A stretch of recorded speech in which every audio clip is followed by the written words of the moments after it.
with breaking news and political commentary from a public servant, serial entrepreneur, community leader, philanthropist, and American patriot, and a darn nice guy. It's time for the GrassRoots TruthCast and your host, Gene Valentino. Hi, friends. Gene Valentino, and welcome to another episode of Gene Valentino's GrassRoots TruthCast. The guest I have this week is a very interesting gentleman, Professor Guy Golan. He's a PhD originally from the University of Florida, but today he's working with Texas Christian University. This is going to be an interesting discussion for me. I have a Jewish faith in our Christian family, and Guy comes to us with a perspective with his partner, Guy Chet, also a doctor originally from Yale University. The two guys have come together to write a great book, and this book is entitled My Brother's Keeper. It's the complicated relationship between American Jews, Israeli-American relationship in general, right after this. I'm excited to announce my all-new mattress topper. In the times we're in, I wanted to bring you the best affordable mattress topper ever. So I took my two best technologies and combined them to make the ultimate mattress topper. And now you can get it for as low as $69.98. Queen size, only $99.98. It all starts with my famous MyPillow foam that provides you that overall full body support. Second is the individual comfort supports that give you an amazing custom sleep experience. It's like it's made specifically for you. The queen size alone has over 14,000 comfort supports. This is the perfect mattress topper to improve any bed. New bed, old bed, your guest beds. Get them for every bedroom in your house. Go to mypillow.com or call the number on your screen. Use your promo code to get the all-new My Mattress Topper for as low as $69.98. Queen size, only $99.98. Don't delay, order today. Welcome back. We're with Guy Golan, the doctor who is a author of My Brother's Keeper. Guy, thank you for joining us here today. This is very interesting. Thank you, Gene. Great to be here. Before we get started on your book, which I find very interesting, folks, this is the relationship between America and Israel, the two most populated areas of Judaism in the world, frankly, and it's a great per capita rata, but it's truly a discussion that opens up a deeper conversation on the many other relationships in the East. But it starts with a good American-Israeli relationship. Guy, your book is fascinating. I want to get right into it. Before we do, though, tell me your history. Are you an American? Are you Israeli? What's your history? I am both and uniquely qualified to write a book about this topic. I grew up in Tel Aviv, Israel. I moved to the United States 2 weeks after my bar mitzvah when I was 13. Grew up in Hollywood, Florida, attended the University of Florida, and then I moved back to Israel where I worked in politics for a couple of years. You worked in politics. On that specific point, how do you compare Israeli politics to American politics? So it's fascinating. Israel has a different political system. We don't have the checks and balances that the United States has. So Israel has a lot more elections. No government has held the full 4 years in the past, 30 years. It's very complex. It's a country that most people talk about, but know very little about. Yeah, that brings up a very interesting point about someone who I'm very fond of, and that's Bibi Netanyahu, how he has sustained himself. I go back in my history to Golda Meir, Sharon Peres, Ariel Sharon, and I could name a whole bunch of others that succeeded. But my concern has been how Israel has sustained itself amid so much strife. One of the things I find most interesting is that your Supreme Court system over there more recently just ruled that the Hasidic Jews there are required to serve in the military like every other Israeli. You want to comment on that? Sure. Israel is, while it's known as the land of the Jews and it's a predominantly Jewish country, majority Jewish country. There are many types of Jews who live there. Don't forget, Israel is a true melting pot. It was officially created in 1948, but when Israel was created, it absorbed a humongous number of refugees from Europe and from the Middle East. So within a period of 5 to 10 years, the population of Israel doubled, and you had people who spoke various different languages, had different cultures, had very little in common, with the exception of their Jewish faith. Okay, continue again with your history now. You were born in Israel, you ended up in the United States, in Hollywood, Florida. Yes, sir. Went back to Israel, worked in Israeli politics, in the world of political campaigning, worked with Ehud Barak's campaign in 1999, had the pleasure of working with Shimon Peres for a little while, and worked on various other campaigns. Then I wanted to open my own lobbying firm. I moved to the US again, got my PhD from Florida, fell in love with academia, and decided to stay in the United States and become a university professor. My first stop was Baton Rouge, Louisiana, at LSU in the Manship School. I was there for a little bit, and I left just 2 months before Katrina. 2 months before Katrina, then what? Where'd you go? The hurricane started. Then I moved back to Tel Aviv, and then I met my wife, who's a medical doctor, and I went on a long journey. But my longest stops in academia, I was a tenured associate professor in the Newhouse School, Syracuse University. I taught in their graduate program in public diplomacy, which really looks at the kind of stuff we talk about in the book, which is international public opinion and how governments and individuals try to shape the reputation of nations. Yeah, right around the time I became county commissioner here in Escambia County, Florida, 2006, it looks like you were beginning to get published about that time, and I see a sequence of about 50 publications, either on your own or with someone else since then. You want to talk about what the crux of those publications were, before we talk about your book today? Sure. My academic research focuses on how governments and corporations try to gain attention from audiences who are now really interested in giving them their attention. So I look at public opinion, I look at strategic communication, and I look at the role that technology plays in this interplay. It's very interesting to me to see how you have inspired so many people, including Ambassador Alberto Fernandez. You want to describe why he came out with such a compliment over your book before we get into it? Alberto is an amazing individual. He was the head of the Middle East Broadcasting Network, which pretty much oversees all of the United States communications in the Middle East. So Radio Sawa, the television networks, and social media. I've known him. He was a guest on my podcast a couple of times, and I shared my book with him, and he was nice enough to write me a nice review. Oh, that's great to hear. I'm going to throw a statement out there, and then I'd like your comment. It says, most Americans assume that American and Israeli Jews are similar. This is not the case. In 2019, President Donald Trump said that the American Jews who do not support Israel are disloyal, not to America, but to the Jewish people. His remarks sparked a media firestorm in America, but not in Israel. Why? Yes, sir. I think that case study you're highlighting here of Trump, President Trump's, he's wondering, he's like, hey, I have done more for Israel than any other president in history. I moved the embassy to Jerusalem. I recognize Israel's sovereignty in the Golan Heights. I'm the one who brought peace in the Middle East. I'm the only one, right? The Abraham Accords under Donald Trump. And yet American Jews are not fans of Donald Trump, and they see him as a rival instead of as a friend of the Jewish people. This paradox really highlights the differences in the political sociology between Israelis who live in a majority Jewish nation and American Jews who live as a minority in a Christian nation.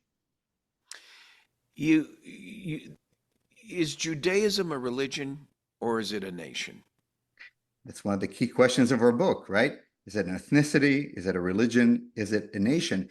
And the answer to that question is really important, because for many American Jews, Judaism is just religion, right? They are Americans who, how did John F. Kennedy say when he ran that he's an American who also happens to be Catholic, right? So for many American Jews, their Jewish identity is secondary to other identities, right?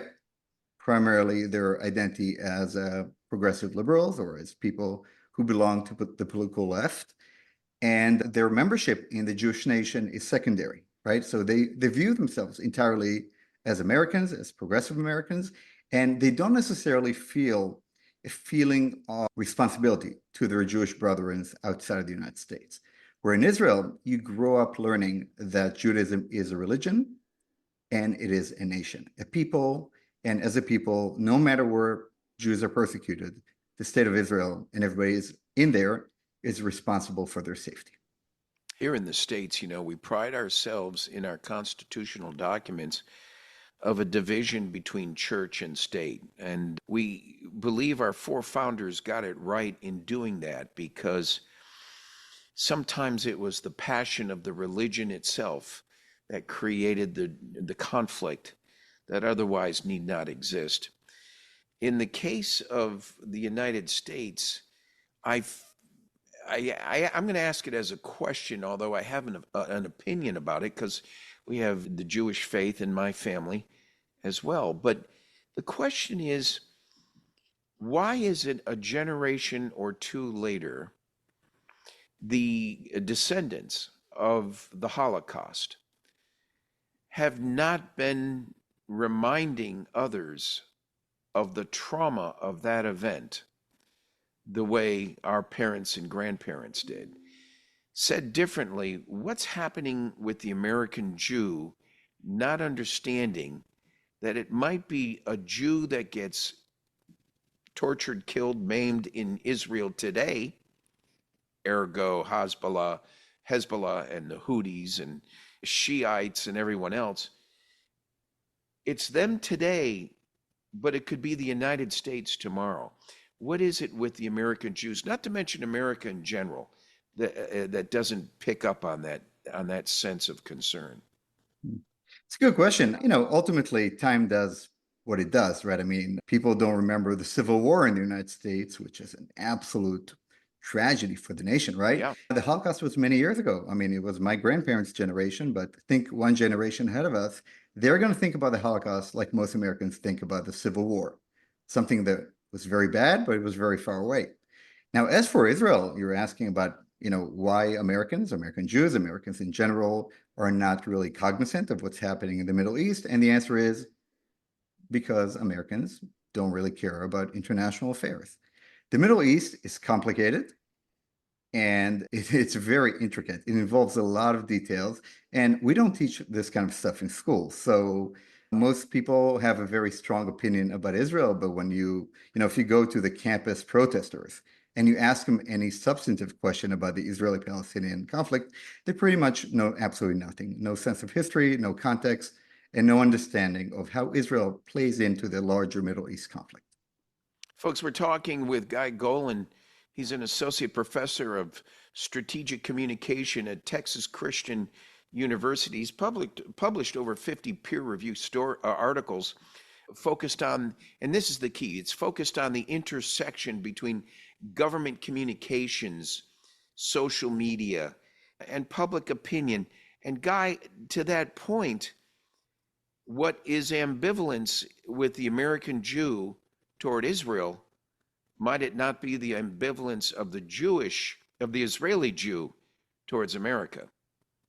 Well, let's say it in a different way. American Jews don't know very much about Israel, and Israelis don't know much about American Jews. So for most Israelis, when we think about American Jews, we think about Seinfeld and, bagel and cream cheese, right? Israelis don't know much about American Jews. And American Jews, when you talk to them about Israel, most of them have never been there. Most of them don't know much about it. And most of them are not familiar with the complex nature of Israel's society and democracy. The real key to your book, which I don't want to give it away because I skimmed some of it, I haven't read all of it, but might it be you want to telegraph to us why we should get the book in terms of the future of American Jewry versus our relationship with Israel? I think there is an even bigger story in my book than American Jews in Israel. Think of Israel as a metaphor for the West. And the book really touches upon a conflict between the globalization movement and liberalism. The concept that we are all the same people in the world. We don't need borders. Everybody can move anywhere and become a part of any nation. So that's one part. And then the other part you see is the return to religion, the return to nationality. And where this book highlights the differences between Israel, which is a more religious nation, much more nationalistic nation, a very strong sense of identity, and United States, where, in the US, everybody can be an American. It doesn't take much. You move here, you get your citizenship, you crack open a Bud Light, you watch a football game, and you're an American, right?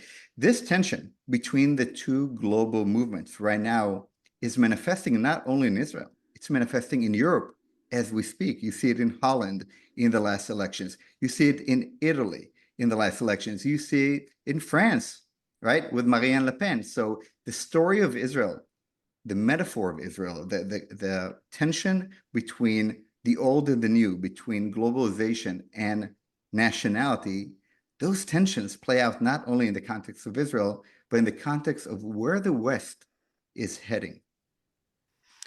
You're hitting something that kind of drives to what I'd call a deep state conspiracy or a vision as to where the world order is going. I'm concerned that it's not about Jews or Judaism in particular, but rather this massive global overtake that's intended. And like Donald Trump, the Jews are just standing in their way. You've heard that analogy before. I find that a religion like Christianity and Judaism that's based on love and faith in God and goodness is contrary to a Muslim faith that in its own doctrines promotes the murder, annihilation, desecration. And it's okay to lie as well, especially if you're an elected official, to achieve those ends, which is what I believe is happening in Europe right now. The countries you've mentioned, I fear greatly. These were NATO allies. These are NATO allies of ours. You mentioned France, Italy in particular. Well, look what's happened with Macron in France. Italy has always been sort of a little confusing to me in terms of its governance today and versus tomorrow. But I don't understand what the hostility is and the necessity to take down any one faith in particular. My conflict arises, and we often get into a very prejudicial conversation about one faith or another when we see the anger from one faith now revealing itself to protect itself, to defend itself, and violence now needed to do so. Is Israel wrong recently for the Yemen missiles that were launched for the first time? And when in fact less than a year ago, 1,200 Jews and some Americans, by the way, were massacred and killed in the Gaza region. I don't understand about, we call in America with Trump, it's selective prosecution, but in the world scene, it's selective insight or oversight or of the issues. What's your take on that? Well, the Middle East is complicated, complex. The tension between the Muslim world and the Christian world is one thing, but there is a lot of tension within the Muslim world. So when you look at the Middle East right now, the big story is the conflict between three main branches of Islam. The first, well, actually, three or four. The first one is the Shiites, who have been fighting the Sunnis for the last, 1,000 years. It's an old war. Most people don't know about it. It's the Sunni Shiite proxy wars have been going on in Syria, in Iraq, in Yemen. Now it's happening in parts of Northern Africa. So that's one thing. Then you have the Muslim Brotherhood, which is sponsored primarily by the Qataris and the Turks, and they're trying to export their brand of Islam all across the Middle East and parts of Europe. And then, of course, you have the traditional so-called moderate Sunni nations who are trying to stand against both of the forces I just mentioned. So take Yemen, for example. The war in Yemen didn't begin with the Gaza war. It began over 10 years ago when the Houthis took over the city of Sana'a and they started the Yemenite civil war. It was pretty much the Houthis versus Saudi Arabia for over a decade. You had between 150 to 200,000 people who died during that war. More than 4 million people were displaced during that war. Now, the Houthis are the proxy army of the Iranians in Yemen, just like Hezbollah is a proxy of the Iranians in Lebanon. So multiple fronts, Iran versus the Sunni nations, the Sunni ally nations, right? This is Egypt and Saudi Arabia and the United Arab Emirates, who are allies with Israel. Very complex place, lots of moving parts. It's like the game of Risk. It's a complicated board to explain on television. Yeah, that's true, but it was only a few weeks before the October 7th attack on Israel that Saudi Arabia had engaged with Israel in an alliance that was historic and about to go into effect. That must have pissed off the Houthis and Hezbollah. It must have really disrupted the East and the Far East in terms of the future of their plans in the Israeli region of the Mediterranean. I think that that's an example, for example, of now here Saudi is backing off. Saudi Arabia won't even participate in any of the alliance needs for Israel during this terrible attack. Jordan as well, for that matter, which surprises me with the current king. But I'm amazed at Israel's resilience to hang in there with all those dynamic parts moving with fellow nations around you and still trying to manage the relationship with the United States. And I'll assume some blame here with our incompetent president that I don't know what he's going to do when Netanyahu comes, but I don't know what he has to offer at this point either, Biden that is. But it's, to me, one of the most valuable relationships we have in Europe is Israel is in the Middle East is the Israeli relationship with the United States. Are we talking about a religion problem, or are we talking about a nation policy problem? You talk about the tension between Israel and its Arab neighbors? Yeah. It's very simple. In the Middle East, the concept of nationalism is a new concept brought forward by the Westerners, right? So until World War I, if you met somebody from Egypt, they wouldn't refer to themselves as an Egyptian. They would say, I am a Sunni, right, from Alexandria. Or if you met somebody from Iraq, or if you met somebody from, any part of the Middle East, they would say, I'm a Shiite from this place. I'm a Christian from, Iraq, and I'm a Druze from Lebanon, right? The idea of nations and nationhood, the Palestinian national movements, all Arab national movements are recent inventions. They're not a part of the DNA of the Middle East. In the Middle East, the DNA is religion, and that has been the way it's been for the last 1,000 years. But it distinguishes itself in terms of its relationships with others, doesn't it? It's more than trade. It seems to be something with a pent-up Christian Zionist. It's like there's a distraction in Israel with where they want to end up in terms of their own governance with the movement of elected officials, unlike the United States. Yet at the same time, they manage to keep together in a sense of solidarity. A recent happening, for example, is the Supreme Court, your version of a Supreme Court in Israel, coming to an adjudication that the Hasidic Jews, the very Reformed Jews, are very much involved in not wanting to participate in the military.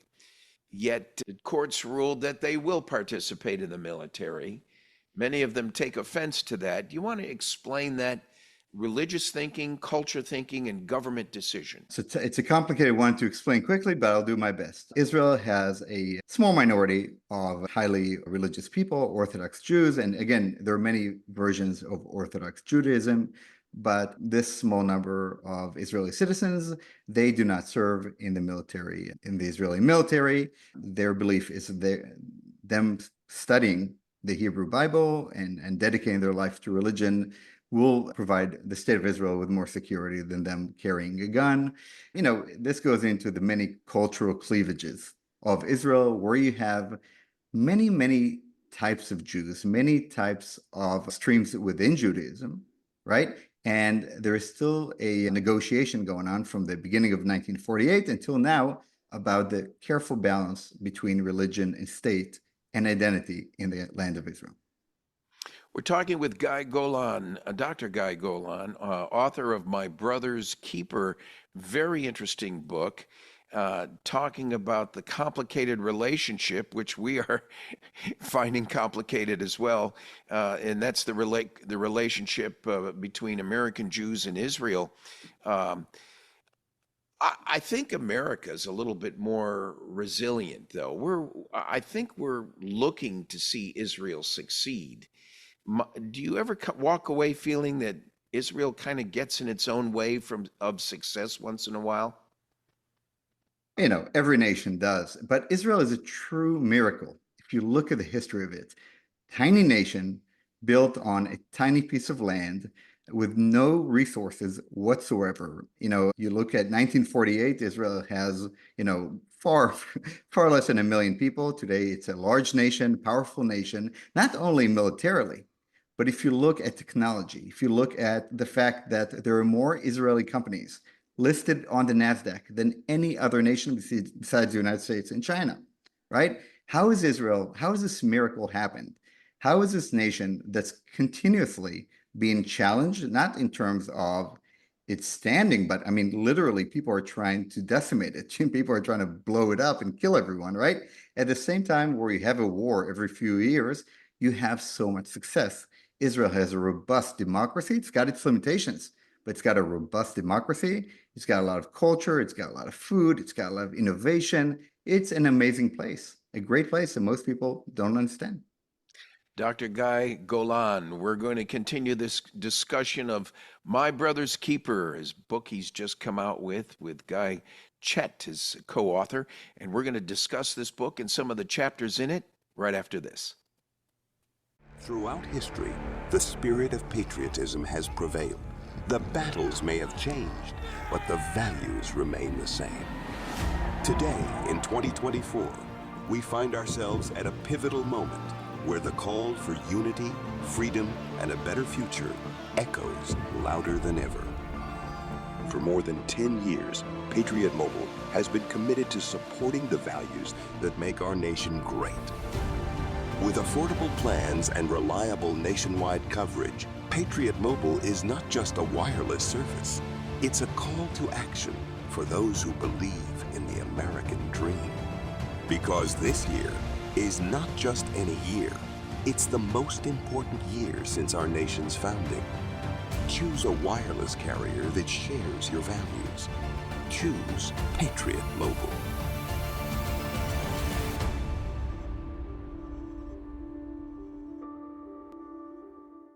Hi, folks. Welcome back. We're talking with Dr. Guy Golan, author of the book My Brother's Keeper. Very interesting analysis of the complicated relationship between American Jews and Israel. Welcome aboard, Doctor. It's good to have you with us on this episode of Gene Valentino's GrassRoots TruthCast. Yes, sir. Thank you very much. The book itself, we're talking about a nation with about 9 million people and maybe a little bit more, but this nation is the same size as many of our states in the United States. Yet it's a very well-protected nation, a very technologically advanced nation. The Iron Dome in particular is a perfect example, with America's help, of how many lives were saved from this shield that protects Israel, one that America ought to upgrade, not only for Israel, but put in for ourselves here in the States at this point. But let's shift our conversation now to the book, My Brother's Keeper. Why'd you write it? It's a great question. Well, I wrote it with my co-author, Guy Chet, because we learned that most Americans know absolutely nothing about the state of Israel, including American Jews, and we learned that most Israelis know nothing about American Jews. The topic is very complicated, and what we wanted to write is an easy to read, easy to understand book for those people who are not experts in the field. So my target audience for this book was my wife, who's a medical doctor. She doesn't know much about the history and the complexities of Israel and its relationship to American Jews, but she can get it from the news. You cannot get quality information from the news media. So we wrote this easy to understand book, and that was the motivation behind it. Chapter 2 caught my attention. It's entitled As American as Apple Pie, Jews in America. You want to describe what that's about? Absolutely. The story of the United States and American Jews is a story of success, and it shows the welcoming nature of the United States, why the United States is by far the greatest nation on earth. Jews came to the United States with the same deal that they were offered in Europe. So this is a really important concept in our book, the emancipation. The idea is very simple. Jews historically lived separately from non-Jews all across Europe and the Middle East, and they maintained their separate traditional Jewish lives in their own communities. Then in the late 1800s, the Jews in Europe were offered a deal. Take off those funny hats you wear, stop dressing differently than everybody else, stop worshiping differently, and you can become an equal citizen in Germany, in Holland, and in France. And many Jews took this deal, and they left their traditions behind, and they conformed Judaism to match that of the Gentiles who lived next to them, their neighbors, and they started acting much more like Frenchmen than they did like Jews. And that worked really well until it didn't work well in the 1930s and 40s in the Holocaust. In the United States, however, the emancipation worked beautifully. Jews came to the United States and took advantage of the American dream from day one. The American dream is the best. Come to the United States, respect the laws, work hard, and you will succeed. This is what America is all about. This is a dream of America, the American dream that everybody is coming to this nation for. So Jews came here, and they came from Germany, and they imported their brand of Judaism to the United States. So the majority denomination in the United States is Reform Judaism, which allows Jews to conform to American life. One of the things I found so interesting, I think it's chapters 6 and 7. It's entitled American Jews, Why Are They So Liberal? Yet the Israeli Jews are so conservative. It sits against a backdrop of such vile hatred against the Jews recently in our streets by the Palestinians and the Hamas types that really despise Israel and Judaism and American Jews. Why is that not an awakening to say to the liberal Jews in America, you're totally off base? What made them so liberal in the first place is probably the question. It's a great question. And the answer is simple. They moved to the large cities of the Northeast when they came here from Europe. They moved to New York and Baltimore and Philly, right, and Boston. And that was where the Roosevelt Coalition was built. So Jews were always a part of the Democratic Coalition. It was the coalition of immigrants, of ethnic whites, and they had one thing in common. They all believed that if they build a coalition of the weak together, they can all be empowered collectively. So American Jews have always been an important part of the left. They were active in the labor movement. They were active in civil rights movements. They were active in the LGBTQ movement. So Jews have always been a part of the American left and vote more consistently for the Democratic Party than any other group in the United States, with the exception of African Americans. So but it doesn't seem to follow in Israel that a Jew would be more conservative. You would think they would espouse the same sort of tendency as liberals, no? No, because in Israel, Jews don't have the same challenges, right? So Jews who came to America are a minority group and a Christian majority. In Israel, we are the majority. So in Israel, we don't need to build coalitions with other groups in order to be accepted as who we are because we are the majority. In Israel, there's a much stronger relationship to both nationalism and to religion, two things that are widely embraced by conservatives and are despised by the left. But to me, I think the conservative movement in the United States is by its very nature something the Jew would want to be more a part of. Wasn't there a triggering event like a Donald Trump that came in, helped you guys move your capital of Jerusalem to Jerusalem and do things that were rather not the capital, excuse me, our embassy. Yeah, to Jerusalem and to do other things to send a message to Israel that the things we espouse with Judaism aren't too far to the left that have to require liberal tendencies. Gene, the answer is simple. American Jews don't vote based on Israel. It's not even in their top five. American Jews are first and foremost Democrats. And Well, what's important to it them? leads to my first comment earlier then that Yeah. they don't put their religion in the forefront here in the States as they do in Israel. Yes, and it also has to do with religiosity. So American Jews are by far the group with the lowest level of religiosity in the United States. You're going to see a lot of Jewish atheists, Jewish agnostics, and Jewish Buddhists. When you look at Pew Research, and we have a lot of this data in my book, right? We talk about how important is religion to you in your everyday life, right? The answer is not very important. We see a lot of intermarriage within American Jews. I think the numbers are between 60 to 70% of American Jews marry somebody outside their faith. It's something that would never happen in Israel, right? So again, it goes back to the concept of religiosity. And we offer a very simple equation in our book. The higher your religiosity, the stronger your support for the state of Israel. It's kind of why you have Reform Jews in the States marrying Christians, and you've got Orthodox Judaism over in Israel. I mean, there's a distinction there.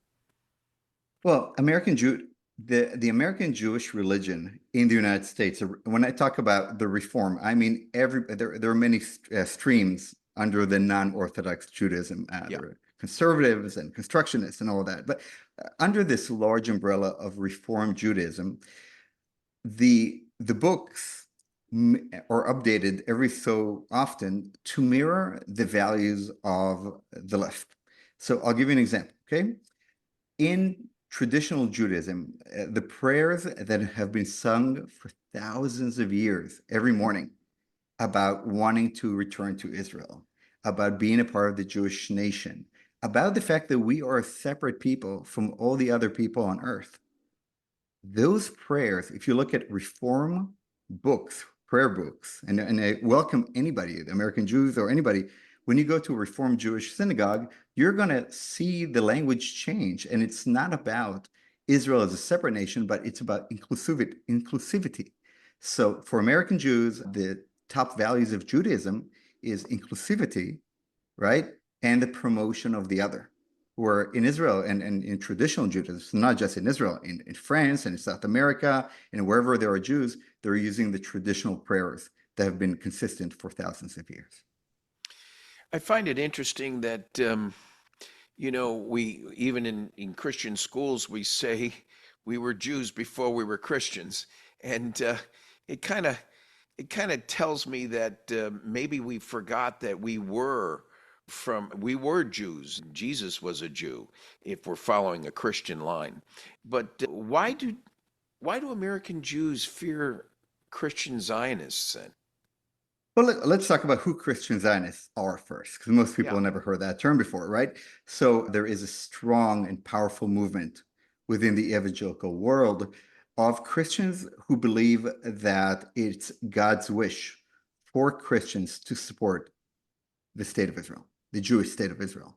And if you look at the political support that evangelical Christians gave to Israel, and I'm not just talking about political support, I'm not just talking about what they do on Capitol Hill. If you look at who's fighting the BDS movement, right, the anti-Israel movement in the United States, the people who are fighting against the BDS movement are evangelical Christians. Evangelical Christians send money to Israel every year. They support charities in Israel. They send their children to Israel. So they are really big supporters of Israel. So you would ask yourself, we ask in our book, we have a chapter called Why Do Christian Zionists Love Israel? And then the next chapter is Why Do American Jews distrust or dislike Christian Zionists? And the answer is simple. American Jews dislike Christian Zionists because they're Democrats and liberals and Democrats don't like evangelical Christians because they're on the opposite spectrum of politics. On every single major issue that's important to Americans, Democrats are on the polar opposite of evangelical Christians. But it is true that a Democrat liberal and a Jew was likely to have been a Democrat liberal before he was considered a Republican conservative. Now you've got Jews with all of the anti-Semitic commentary in the streets, all the hate, all the vitriol. You even have political officials in their campaigns coming out, lining up against Israel right now. There must be a paradigm shift going on with the Jew in the United States who sees that the liberal tendencies they espoused, having left Israel, are now conflicted with by the people in their own Democrat liberal organization that are trying to kill them. Gene, I'm going to disappoint you. It's not going to happen. Yes, the left has betrayed American Jews, and every single American Jewish professor I speak to points to this. They're like, oh my God, we've been the most solid members of this coalition for 100 years. And now they're telling us we have to choose between being a part of the progressive movement and being pro-Israel. And that choice is devastating to them. It's devastating. Yeah. Yeah. Go And ahead. yet, when it comes to the election, they're going to tell you, we're going to vote for the Democrats. And you ask them why, and they say because of anti-Semitism. And then you're going to ask them, wait a second, wasn't all the anti-Semitism that we saw on the campus of Columbia and Harvard and UPenn and every major university in major cities, all that the coalition between the Islamists and the woke progressives, isn't that scaring you? And their answer is, yeah, but Donald Trump and abortion and all that. So again, they'll go back to the fundamental voting issues of Democrats because that is their primary political identity. I submit that a conservative Republican is Israel's best friend right now, both here in the United States and abroad. I submit that the relationship has gone through some bumps and bruises, admittedly, but I submit it's going to be stronger than ever.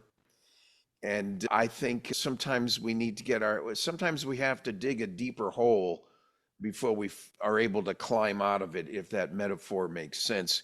We sometimes have to experience things have to get worse before they get better. And I really believe that the American-Israeli relationship, without regard to the religious intensity, either in Israel or in the United States, will survive. It will sustain itself. The Israeli culture is beautiful. I've had the privilege of coming to learn about it. I think it's marvelous, not to mention the people. But I do think that I think you've been taken advantage of, and I think even in the United States you've been taken advantage of. And I think it's now time. I think you will see, Doctor, the door swinging back the other way. Unlike Israel, where it has direct control over its political agenda, where the problem in our nation is that we allow too much dissent and contrary thinking, as sometimes it takes hold. The benefit of America is that we allow contrary thinking and dissent. So the door swings both ways and sometimes catches us in the butt. But we learn, but hopefully our next generation, your children and mine, will learn the beauty of the relationship. And I must say in the same sentence, I've met some wonderful Muslims who don't want anything to do with what they've seen as the desecration of humanity within their own faith. And I think this is what I meant when I said things have to get worse before they get better. We sometimes have to learn a lesson. I'd like to believe, and the Jews had it correctly. I'll never forget it when I went to the Dachau prison camp in Germany and saw firsthand what happened during the gassing of the Jews in World War II under Hitler. I walked out of there. I was on vacation with two other folks, and I needed a day just to cool off and come to my senses, because I didn't believe humanity could be so bad. We have, and the Jews have it right, keep sharing and keep letting others learn from those mistakes. Otherwise, you're going to be bound to repeat them. And I regret that's what's going on. Is there no small coincidence that the liberal Democrats who have messed up our school systems and are not teaching American history the way you and I learned it, are now finding that the Jews are now finding an assault and attack against them because of the lack of history and pre-existing information being taught to them about what happened just, 80 years ago. So, Gene, my co-author is a history professor, and he would agree that understanding history, learning history, is the most important thing to understand current events. And again, this is what our book aims to do. Well, good. We're down to our last few minutes, Doctor. Folks, we're talking to Dr. Guy Golan. He's co-authored the book with his co-author, Guy Chet. And it's a wonderful book. Give us the title of the book and where we can find it, Doctor. Absolutely. So I just happen to have this book right next to me, My Brother's Keeper, The Complicated Relationship Between American Jews and Israel by Guy Golan and Guy Chet. And everybody can find it on Amazon.com. Order one for your friends and family. And Doctor, how can people reach you if they'd like to add some thought and commentary? You have a website? My website is actually going to be built this week, but you can find me on Twitter at Guy Golan, or on TikTok and Instagram for the younger folks out there, GuyGo TV. GuyGo TV, that's pretty good. Thank you for joining me here today. Okay, thank you, Gene. Any final comments you'd like to make to our folks? God bless America. Stay optimistic. Amen on that. God bless America and Israel. Thank you for joining us here today, sir. It's been a pleasure. And thank all of you for joining us on another episode of Gene Valentino's GrassRoots TruthCast. We'll find you real soon. Don't forget to subscribe. Hit that subscribe button. Go to www.genevalentino.com. Hit subscribe, and we'll push out great episodes like this to you each and every week. Thank you again on another episode of GrassRoots TruthCast. Thanks for joining us for Gene Valentino's GrassRoots TruthCast. Be sure to like and subscribe, and God bless America.